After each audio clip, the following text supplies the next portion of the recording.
Shut up and sit down. Hey everybody, Barry here again.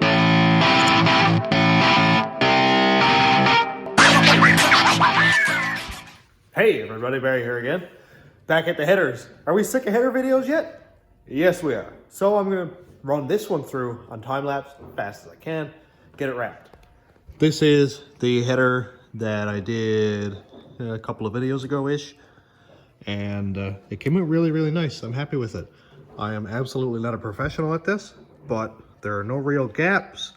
And this one here, I had to wrap over both tubes because there was a small spot that I couldn't really get with one.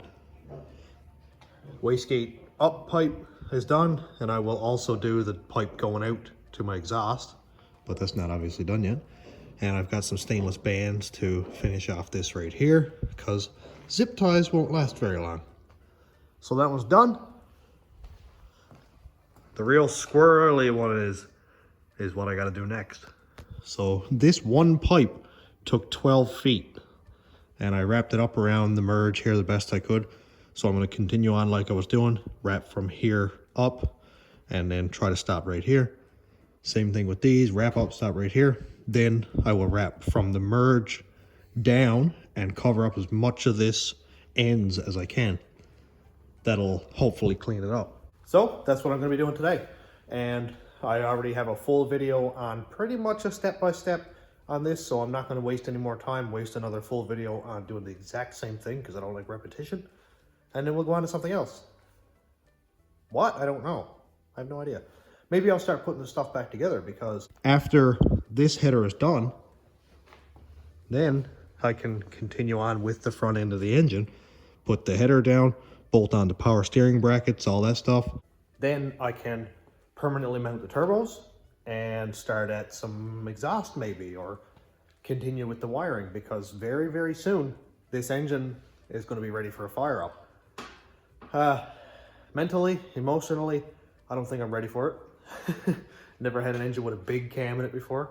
Never had a Destroked engine before. I've always ran my tunes off of basically stock 5.3s and 6 liters.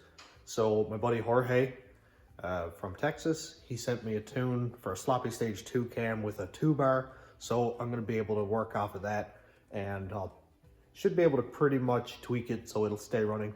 But I'm going to do that on a live video so that if I completely fail and this explodes, you can laugh at me while I'm in crushing defeat. So, or it might run absolutely perfect. I'm kind of hoping that needle sort of points over that way, but we'll see. So I'm gonna get suited up and look like a Michelin man so that I don't get too itchy and wrap this thing up.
Look how cool it is! Oh, I love it. I can't, oh, I got my filter left on. Hang on. Hang on. It's so warm.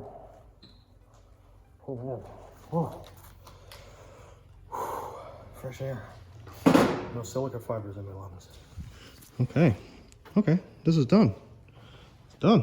I couldn't wrap this, but it's the best I could do. I use these strapped. Hello, Craig.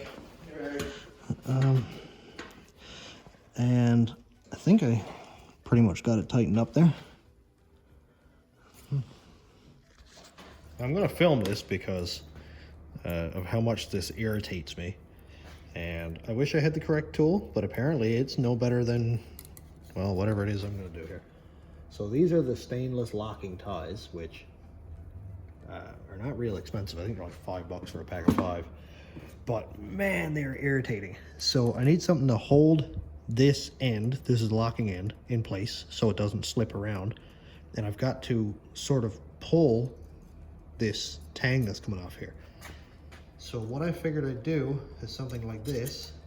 I'm gonna rotate it like the key on a can of canned ham and sort of pull it like this. And it goes pretty tight actually. It's not bad. It doesn't seem to move around. And then I take a pair of these cutters. Now this is from a lot of trial and error. I ruined like a load of these. Just kind of cut that off. And then it leaves this nice razor sharp edge that will send you to the hospital. And I don't know how to flatten it out. Like I hit it with a hammer and it's stainless, so it's got a bit of a spring to it. So, and I just give it a couple whacks with a hammer so the little ball inside like holds it or whatever. Like this one here, that one's nice and sharp. That'll kill you. So let's try to flatten it out a little bit. Cool. So I'm gonna put these on in a minute. Well, all the bands are put on and it actually looks half tidy. I put one up on that wastegate tube also. So I'm gonna go and bolt it all on the engine. Now we've seen this a handful of times, so I'll just time lapse it, whatever, and get it all bolted in finally. I have new bolts, which I will show you. Okay, so these are replacement bolts for 99 to 13 Chev trucks. I don't know if it goes newer or not. And they're very nice, 12 millimeter heads on them. And the part number is down here, 03413B by Dorman. And here are the gaskets, same idea, pretty much every LS. And part number is MS92467, that's Velcro. So let's go bolt them on.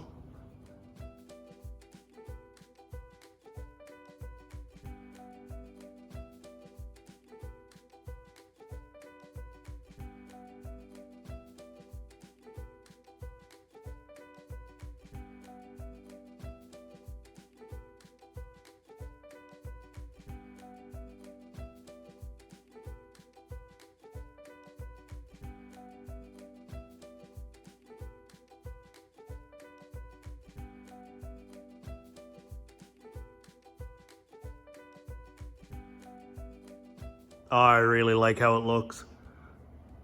That looks really clean. You can't even tell that I made the headers. That's the cool part. Oh man, that's a lot of work done right there. It looks really, really good. I can't wait to bolt the turbos on. So I'm gonna bolt the turbos on, but I'm not gonna put the gaskets on because I don't want to compress them and end up it only being a one-time gasket because I don't quite know. But I can maybe start making my oil feed and my oil drain because I want to fire this thing up soon. And when I'm ready to fire this up, I think I'm going to do a live on YouTube, which I haven't done since the first drive of the Caravan. That was a lot of fun. Cass filmed and we went for a drive in it. And also the first start of the Caravan I went live. So I'm my confidence level is not quite up there yet, but I've just got to get over it. So that means I got to do it. So I can't say a date yet, but just keep an eye on. I'll give lots of notice. I'll give probably a full week's notice, or at least a few days. And I'll be going live on this for the first start, which would be probably going to be a fairly long one because I'll do the tune, probably a couple final touch-ups, and then the fire up, and we'll see how it goes. If I'm having issues, it would be awesome if there are people here who are good with tuning and big cams and stuff to help out, because I haven't done this before. I have never had a big cam. I had an LS6 cam in the Cadillac. That's it, which is a stock replacement cam for LS6 Corvette. It's just not a big duration, not even a big lift. This is different territory. I've got the tune from Jorge's Nova, sloppy stage 2 cam, and I think it's 2 bar he said. So that'll be a good starting point, and I might have to kind of tweak it from there. So I'm getting nervous now talking about going live, but maybe it's just itchy because of the headers. But yeah, we'll get it all put together. Well, I'm going to start at everything else in a second, but I just got to show you this. Look what Dwayne made. That's an LS valve cover with some intake valves drilled out and epoxied in, and what a really cool jacket holder. Let's try it. Mint. All right, so I've got a really big checklist. Now, you're probably going to be watching this in the future. Well, definitely, but this is going to be the past, because I'm hoping by a couple days time I'm going to have a live video. It's always so hard to explain. It's probably already gone live, and I really hope that this started, and I hope that everything went just fine with no leaks, no explosions. Hope all my wiring is good, but that's something to talk about in the past. But as for right now, in real lifetime here, I'm going to try to get this thing as ready as I can today before the video is over. And I've got some stuff I got to do. I got some stuff I got to hook up. And one of those things is the water pump. So I've got to block off one of these. I can't remember which one. And I'm going to put my bottle back up here because, well, I don't have my exhaust going down through there anymore. It's going to come out right here. And I already have the tabs welded on here. And all I got to do is put 2 bolts in through there, and my coolant bottle will sit right there where it always did, and it looked really nice. And that way I can run my bottle down through here. And I'm really considering putting the radiator back in front here. That worked really well. I had no issues with it. I know it's a little bit of underhood heat, but I'm gonna get heat anyway. So I'm gonna see what size rads I have, and kind of hope that I can make this work again, because the radiator in the pan always worked fine, but it took up the full pan, the first 2 feet of it. But what's the good of having 4 feet? You put anything in the back and it gets sucked in by the fans, you get shopping bags in there rattling around, and I kind of want to put my motorcycle in the back of this thing, just to carry it around and maybe for a little bit of aesthetics. Can't say that word very well, but whatever. I'm gonna go get a bottle and bolt it on here, see if I can make up some coolant hoses or something. And I do have a truck outside with a coolant bottle in it. So this is the truck that just keeps on giving. And yeah, I'm not walking that far. So this truck has, man, I've got some stuff off of it. Like the whole back half of the frame. And relax. And a bunch of engine parts. I think the intake is off of the truck. Some wiring, and that was like the longest drive. I would not have survived that long. Let's see if we can get this. Oh man, it's so gross. Look how nasty it is outside. Yeah. Welcome to spring in Newfoundland. So I seem to remember this being 10mm. Is it? Yes, it is. Sick.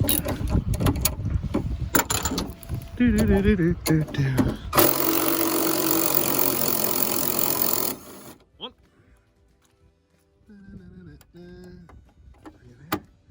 Oh, so loud. Doing this one-handed. No tripod. I always come prepared, of course. Man, that's on there. Come on, twist off. Will not twist off. Watch me hit myself right in the face with this now.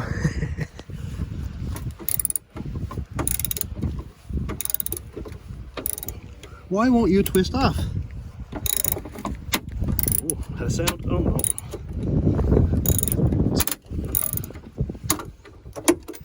Woo! We got it. All right. Did it work? It worked! Yes! Well, that's just great.